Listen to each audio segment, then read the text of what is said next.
Wacana mengenai evaluasi pemilihan gubernur, termasuk opsi pemilihan melalui DPRD, kembali mengemuka di tengah masyarakat. Sejumlah partai politik mendorong peninjauan ulang terhadap sistem pemilihan langsung yang selama ini diterapkan di Indonesia. Mereka menganggap sudah saatnya untuk menilai kembali efektivitas sistem tersebut, terutama dalam menghadapi tantangan-tantangan yang ada dalam proses pemilu dan pilkada. Menanggapi hal tersebut, Wakil Ketua Umum Partai Amanat Nasional, PAN, sekaligus Wakil Ketua MPR RI, Edi Suparno, menegaskan bahwa PAN pada prinsipnya terbuka terhadap berbagai opsi pembenahan sistem pemilu dan pemilihan kepala daerah, pilkada. Edi mengatakan bahwa partainya selalu siap untuk membahas dan mengkaji berbagai alternatif demi memperbaiki kualitas demokrasi di Indonesia.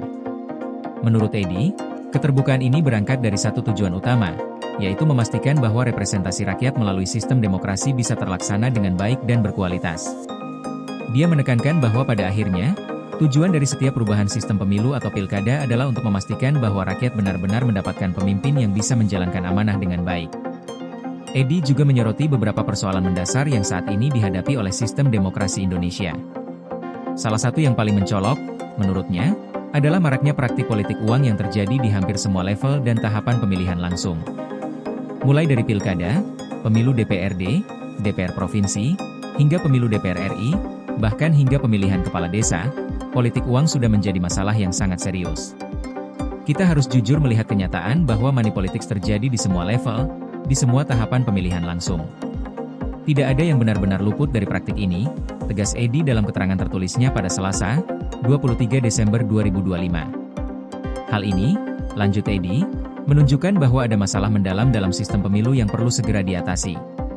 Oleh karena itu, dia menekankan bahwa pembenahan sistem demokrasi harus diiringi dengan penegakan hukum yang tegas dan konsisten untuk menindak praktik politik uang.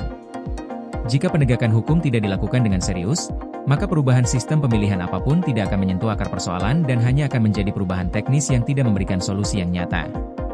Selain penegakan hukum yang kuat, Edi juga mengingatkan bahwa pendidikan politik kepada masyarakat sangat penting. Ia menilai bahwa publik harus diberikan pemahaman yang lebih baik tentang bahaya laten dari praktik politik uang, yang dapat merusak kualitas kepemimpinan dan kebijakan publik. Masyarakat perlu diberikan pendidikan politik yang memadai agar mereka memahami bahwa money politics adalah ancaman serius. Pejabat yang terpilih melalui politik uang cenderung tidak menjalankan amanah rakyat karena mereka merasa sudah menunaikan kewajibannya saat proses transaksi politik itu terjadi, jelas Edi. Sebagai Wakil Ketua MPR RI, Edi juga menegaskan bahwa opsi pemilihan tidak langsung melalui DPRD, meskipun menjadi topik kontroversial, pada dasarnya sejalan dengan nilai-nilai demokrasi Indonesia, khususnya sila keempat Pancasila yang mengedepankan musyawarah untuk mufakat. Dia berpendapat bahwa pemilihan melalui DPRD bisa menjadi alternatif yang lebih baik dalam rangka menghindari dampak negatif dari politik uang yang sering terjadi dalam pemilihan langsung. Pemilihan melalui DPRD sesungguhnya sejalan dengan semangat sila keempat Pancasila, yaitu musyawarah untuk mufakat. Ini adalah asas demokrasi Indonesia yang dirumuskan dan dibangun oleh para founding fathers kita, ungkap Edi. Menurutnya, prinsip musyawarah untuk mufakat yang terkandung dalam Pancasila adalah landasan yang sangat penting untuk menciptakan sebuah sistem demokrasi yang lebih inklusif dan berkualitas. Edi menambahkan bahwa pembahasan mengenai sistem pemilihan ke depan harus diletakkan dalam kerangka memperkuat kualitas demokrasi Pancasila, bukan semata-mata memperdebatkan mekanisme teknis pemilihan.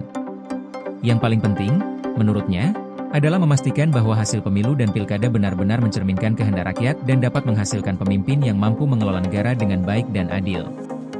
Kita harus kembali melihat semangat sila keempat Pancasila dan bagaimana demokrasi kita diperkuat kualitasnya. Pada akhirnya, yang paling penting adalah memastikan hasil pemilu benar-benar mencerminkan kehendak rakyat dan menghasilkan pemimpin yang amanah, pungkas Edi. Koordinasi PLN dengan TNGL jelang Hari Kesaktian Pancasila. Listrik terbangun, alam tetap lestari. Panen perdana garam Aceh. PLN hadirkan energi untuk UMKM di momen menyambut Hari Kesaktian Pancasila.